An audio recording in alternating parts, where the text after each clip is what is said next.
The Kola Super Deep Borehole was just 9 inches in diameter, and at 40,230 feet, it's the deepest hole on Earth. It took almost 20 years to reach its depth of 7.5 miles. Mel's hole is deeper than that. Well, that's true, but that's another episode. They pulled some crazy stuff out of Mel's hole. Kola Super Deep was abandoned in 1992 when the drillers encountered higher than expected temperatures. Over 350 degrees Fahrenheit, the drill just couldn't handle the heat. 7.5 miles is a deep hole, but it's 4,000 miles to the Earth's core, so the Kola Super Deep is nothing.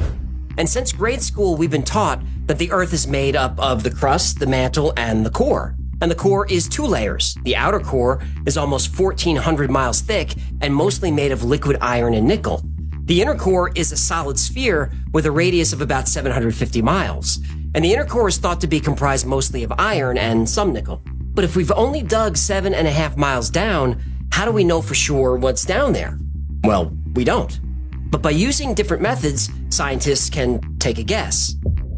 The primary way we've learned about the Earth's core is through the study of seismic waves. These are waves of energy that travel through the Earth's layers. They move at different speeds depending on the density and the composition of the layer they're passing through. Further evidence comes from the Earth's magnetic field, which is best explained by a dynamo effect. This is the spinning motion of the liquid iron and nickel which generates the field. But something strange happened at the beginning of this year. The Earth's inner core stopped spinning. Now, it's believed that the core started spinning again, but in a different direction. And nobody really knows what caused this. We can only guess.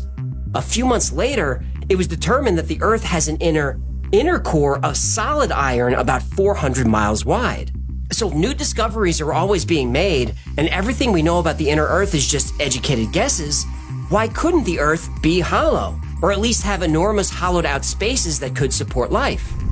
Now, skeptics have argued that you can't have life inside the Earth. The main reason, there's no water. Well, when the Kola Super Deep Borehole was being drilled, fossilized plankton were found miles below the surface. Still, those are fossils, maybe millions of years old. What about now? Well, in 2014, scientists discovered water hundreds of miles below the Earth's surface. Not just a little water. They found so much water, you can fill all the Earth's oceans with it. 3 times. Whoa.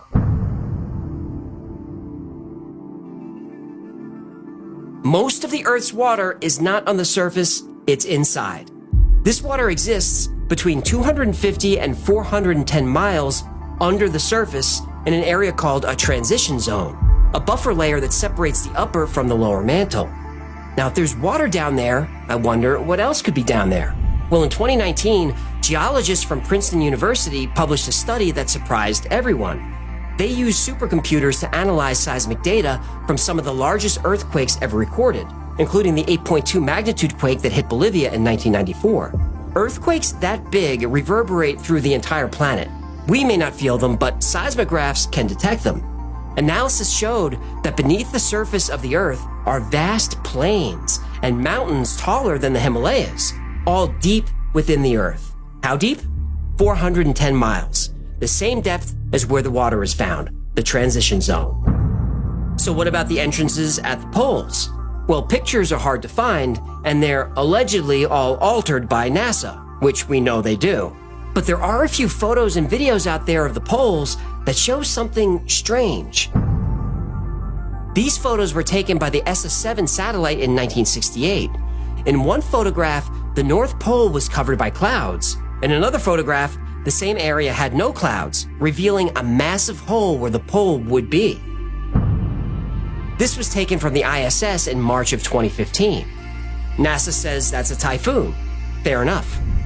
But in 1987, the Russian space station Mir recorded something at the North Pole that is definitely not a typhoon. What is this?